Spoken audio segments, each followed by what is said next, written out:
Hello everyone, তোমরা সবাই কেমন আছো? আশা করি তোমরা ভালো আছো। আমিও খুব ভালো আছি। আজকে জানো তো আমি বাবার সাথে একটু বেরিয়েছিলাম।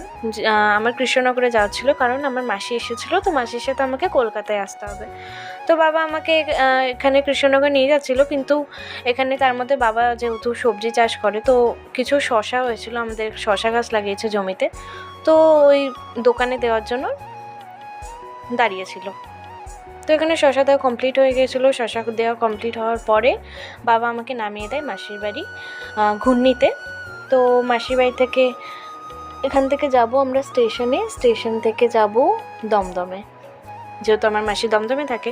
তো এই যে আমার মাসির কিছু কাজ ছিল, তো এরপরে আমরা স্টেশনে চলে এসেছিলাম প্রচুর লাগেজ নিয়ে।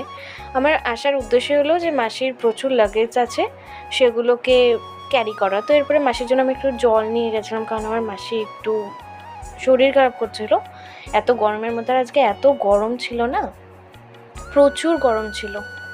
তো আমি এরপরে ট্রেনে উঠে পড়েছিলাম। আমাদের 12:12 ট্রেন ছিল, তো ট্রেনে উঠে পড়েছিলাম। আমি এখানে একটু ঘুগনিও খেয়েছিলাম, আর প্রচুর গরম লাগছিল ট্রেনের ভেতরে, আর আজকে এত ভিড় ছিল। তো ফাইনালি ট্রেন থেকে নামার পরে তিন্নির সাথে দেখা হয়ে গেছিলো। তো গাইস, দ্যাটস ফর টুডে। দেখা হচ্ছে নেক্সট কোনো ভিডিওতে। টাটা।